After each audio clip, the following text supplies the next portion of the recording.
Welcome back to the channel, everybody. Today we got some awesome Lubelisk guidance for you guys, and we did it all under 7 minutes. So let's get straight to the nitty gritty. So first up, I'm going to talk about the tombstones. You have the first one, which is not locked under metal, and then you have the second one, which is the metal tombstone. If you decide to go into a dungeon and get pooped on, and your tombstone is not metal yet, you can get revived on spot by either your pet or by a teammate. If you get knocked out of that tombstone once and die again, you will be under a metal tombstone. With the metal tombstone, you can't be revived by anything. You just have to return to the beginning or use one of your vouchers or mesos to get revived on that point. To be able to get rid of this metal tombstone, hit escape, leave the dungeon, go back to your house, talk to the doc, and for a bit of mesos, he will get rid of this tombstone and heal you up.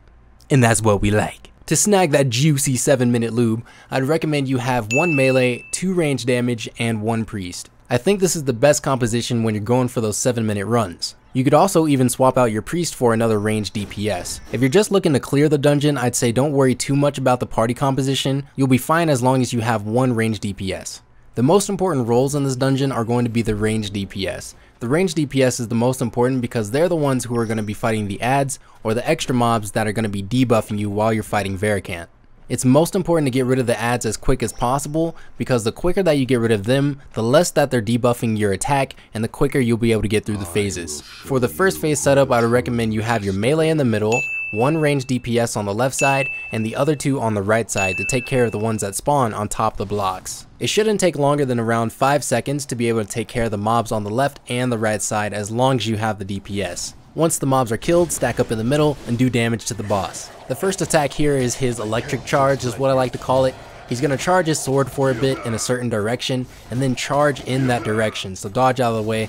It should do around 1k damage if you do get hit, so it's not fatal. At this point, Varrekant is going to dodge out the way. There are going to be some adds that pop up on the bottom of the map, so make sure if this is your role, you go take care of those. At this point, you may realize I'm doing a bit less damage, and that's because I got hit by the debuffs from the adds, so again, very important to take care of the extra mobs that spawn. When Varrekant holds his sword in the air, that means he's going to use the spin to win move. Again, this isn't fatal, but just make sure you move out the way, it does do a good amount of damage. All throughout the dungeon, Varrekant's going to be dropping seal blades. Again, you want to move out the way, not just because it's going to do damage, but because this is one of your dungeon challenges on the right. The higher amount of these missions you complete, the higher rank you'll get for the dungeon. Now, I'm pretty sure it just comes down to RNG at the end of the dungeon for what loot you get, but in my personal experience, I have gotten better loot from getting a higher rank in the dungeon. In this dark area down here, you will be taking damage per second because of the poison on the ground, so just keep that in mind. At around 12 million health, he will be making his escape. All you need to do is hop on your mounts, go toward the podium, pull the lever, and you'll be on your way to the next phase.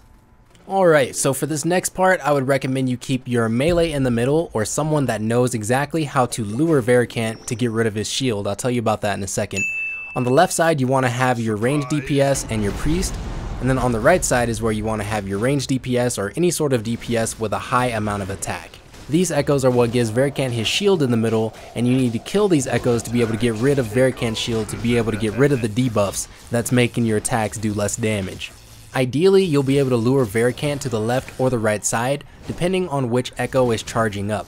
When the echo is charging up, if you do it at the right time, the echo will hit Varrekant and Varrekant's shield will be depleted even if the echoes are alive. At this point, you want at least 2 of your DPS in the middle if you can, but if you still have 2 of the echoes alive, make sure there are at least 1 person on each echo, or else the echoes are going to stun the party. That's going to damage you and mess up your time a bit. Sadly, we missed our stun opportunity there because somebody had killed the echo, but when it's charging up like that, just let it hit and it'll go ahead and deplete his shield. When you see Varrekant jump very high into the sky and wrap himself in his wings, make sure you hop in the middle where you can see the little holes in the ground, or you hop on top of one of the platforms on one of the corners of the map. Getting hit with this pink aura will be insta-kill. At a certain point, those echoes are going to spawn again and then hop back onto the bottom left and right platforms. All you need to do is rinse and repeat the first process all the way down to 6 million health. Once he's around 6 million health, everyone should gather around him and just DPS him down as far as you can. Earlier on, we did miss the chance to stun Varrekant from the echo, but that's okay because we were still able to do the 7-minute run without the stuns. Now when you see Varrekant in the sky and there's red circles surging around you, you want to dash out of the way after the 5th surge. After the 5th surge, he's going to hit the ground, and anyone inside of the dark red area will be insta-killed. If you do get hit by the area on the outside of the full red area, You will take damage, but it won't kill you.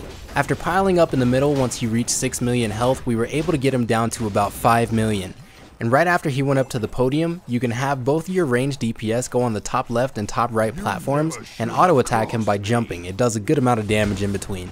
Now we have the final stage to Varrekant's Lubelisk. Most times after you go into the blue portal at this point, you will see a full platform of blue bricks. His health was pretty low at this point, so he had used his air slam move before we had even got up there. I forgot to mention this purple ball that you see him shoot right there. Dodge that, because if you get hit with it, it will stun you and lay you on the ground for a couple of seconds. This is a move that he uses throughout the dungeon. So for phase 3, how you want to set up is have your melee here fighting the boss along with your priest, and then have your ranged DPS on the southmost parts of the platform. The ranged DPS are going to be taking care of the ads that you see on the map, and once the ranged is done with all the ads that are there, come towards the boss and help DPS it down. When you see Varrekant hop to the outside of the platform and he's charging up his sword, whatever way he's aiming is where he's going to shoot a huge blast. Now that blast is also going to destroy some of the south platforms if it hits it, so if you're ranged DPS, watch out for that. Sometimes Varrekant will aim towards the middle and he will shoot towards the middle platform. Just dodge up a bit and you'll be fine. Also, if he hits this platform, the blocks will stay in place. Once you get him under 1 million health, he will be jumping around on the platform, dropping tons of seal blades, but just dodge out the way, deal that final bit of damage, and you're good. So this was a 6 minute and 44 second S run for Lubelisk. If this has helped you out, slap that like button below and subscribe for more content. And as always, it has been your guy, Sabbity Babbity. Peace.